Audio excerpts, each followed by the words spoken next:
So what light bulb moments did you have during the course of rehearsals and productions?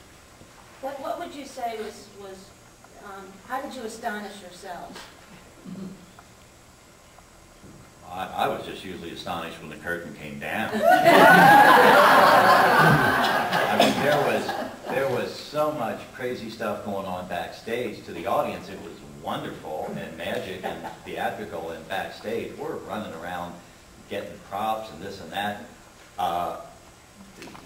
And I want to know if there's somebody from makeup who can give us an estimate of how many quarts or gallons of body paint you used in Come Back Little Phoenix?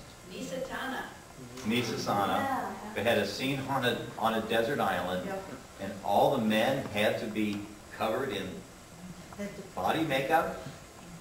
During intermission, and it was Texas dirt for show. It was Texas dirt. Texas dirt. Yeah, don't you remember? So all the guys at intermission are back in the green room having the girls smear this. How long was it?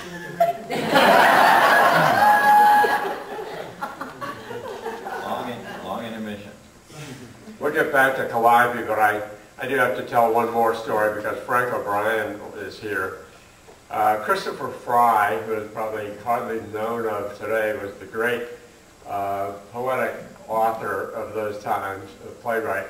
And so we did a play called The Firstborn, which is about Moses and his conflict with the Pharaoh, played by Frank. And so in Trinity Theater, we had these big ramps going up. And after like 90 minutes of poetry, Moses is at the top of one ramp, the Pharaoh is at the top of the other. And so Moses says, you know, you must let my people go. And the Pharaoh says, no, I will not. And so Moses says then, let there be darkness. And you hear an eager sophomore, and I hope the person's not here saying, lights out.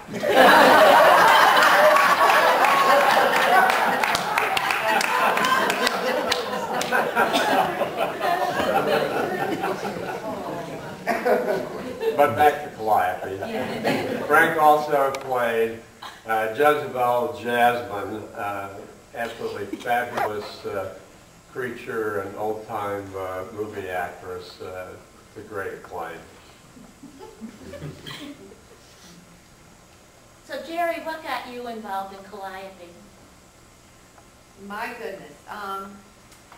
At the time, this is 1967, right? Yeah. Yes. And it was Come Back Little Phoenix was the Calliope I was in, and before that I'd been in Roar the Grease Paint. But I was the only woman in my class at the business school, and there were 100 guys and me. It was very interesting. I enjoyed it. But during the day we were doing statistics and economics and finance and business ethics and business statistics and all of this stuff, and I was thinking this is not very creative, and I walked over and auditioned for Roar the Grease Paint, and it changed my life. It changed my life. It was great. Absolutely fabulous. Oh, questions? What happened?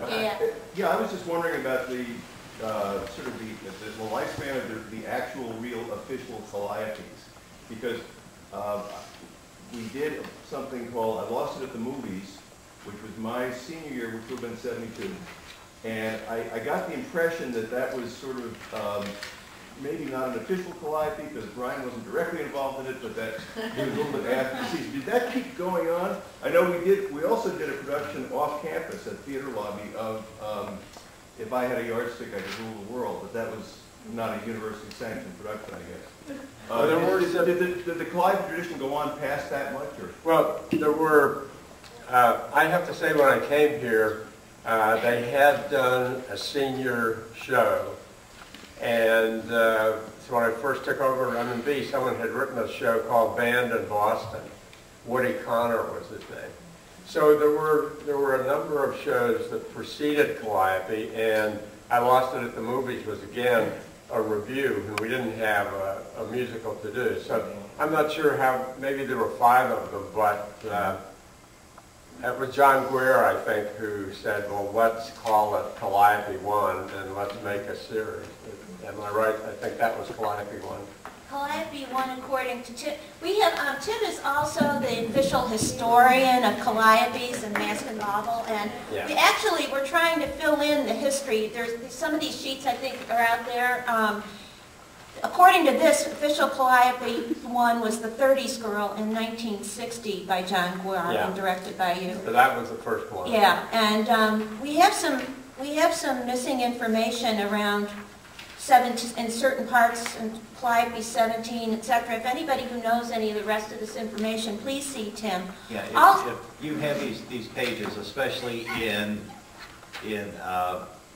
1975, 6, and 7, we are short on information about the authors, composers, and so on.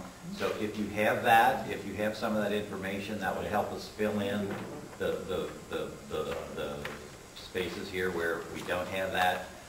This page that I put together is from the best research we've done so far. It shows the 11 where we were able to find recordings, and those have been transferred onto the CDs, which you can still get to the ordering page from the GTA website. So we have 11 of those. If you have any recordings other than the ones indicated here, that would be nice for us to know about, or if you know any of these other authors or composers that are not listed here, that would be really helpful for us so we can sort of complete the historical research that we're trying to do here. Yes. I have to say, sitting here listening to all of the stories and specifics, I know you guys kind of have somewhat of a cheat sheet in front of you.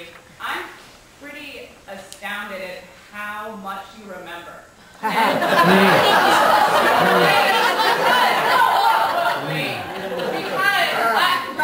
graduated only 6 years ago, I have trouble remembering what productions I did. So, like remembering whether there was a flash pot or not. Like, what do you think it was about? You'll remember it 20 years from now. All right, well, that's helpful. I look forward to that.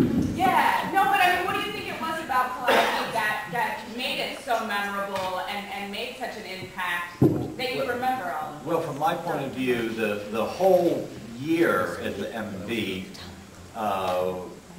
sort of built up to the Calliope because it started so early in the year with a selection of the script, and then the designers would get together and they'd show us what kind of sets they were looking at and the colors and the costumes, and then so it's a process that went on all year long.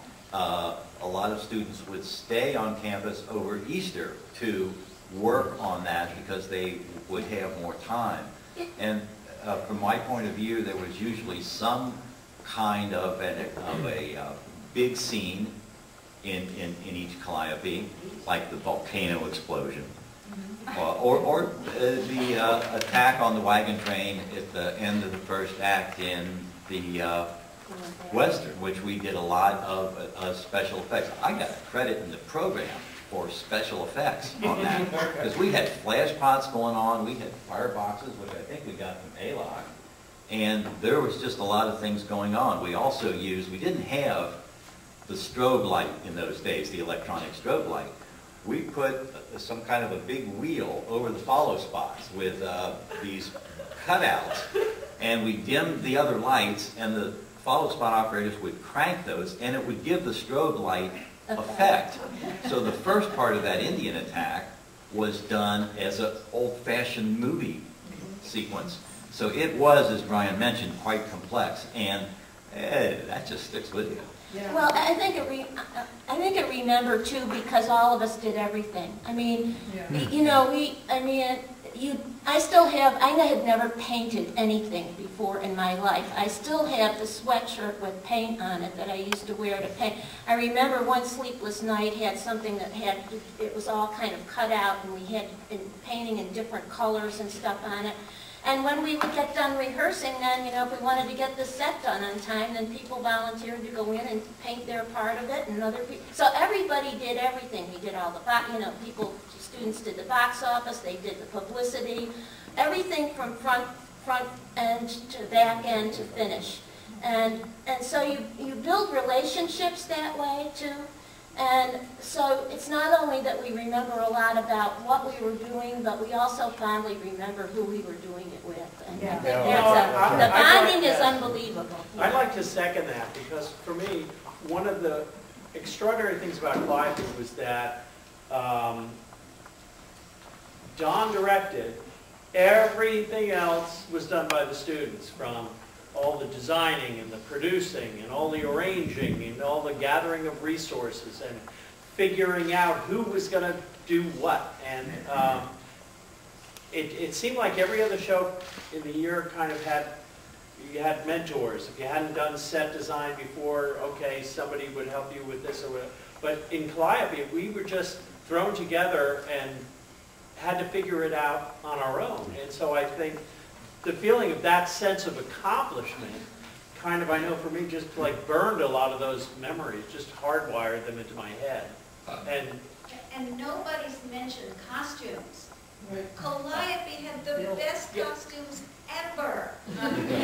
Lots of We had students designed and sewed and everything. No, not sewed. American flag. Glue.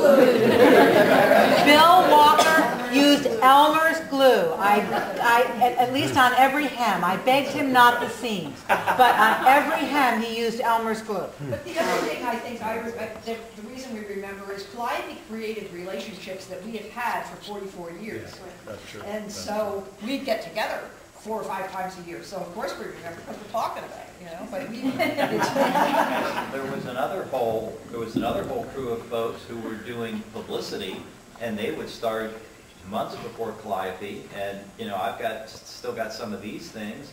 This one says One Sleepless Night. They would do all kinds. We had one, I think, for the Phoenix. We had a lot of things that were cut out as in Flames. They were the bookmarks. They were all over campus. And so there were the large posters, the pins, the buttons. We're all wearing these things, and so there were just all these groups of all these different crews doing everything from designing the program to doing the publicity and making the costumes and sets and the choreography. I mean, there were all these other folks doing these creative things like choreography and writing, and then they had to get the orchestra together. It was quite something. I think you remember it because it was so dramatic. I mean, it was like natural childbirth. or if you're a guy, it was like having a colonoscopy without anesthetic. You could never forget, like, writing the scene at the last minute and putting the actors through complete torture. You just never forgot about it. It was so dramatic. But then I think also because the script was never finished when we went into rehearsal, the music was never finished when you went into rehearsal, and people would be bringing in new ideas, and so you'd write new scenes to bring in, you know, a new lighting thing that Donn had read about, you know, in theater arts. Or in one case, for one of the plays, I had a satire. The heroine was a soap opera star, and it was a satire of Dark Shadows, the Gothic soap opera, and he decided to do movies of that. Yes. You know, and it was astounding. And you know, when things like that happen, you know, you kind of remember them. And it wasn't only that. I remember Jack Hofsiss was an absolutely terrifying villain on the screen. You know, when he took over the country. Very shallow. If I was a good villain,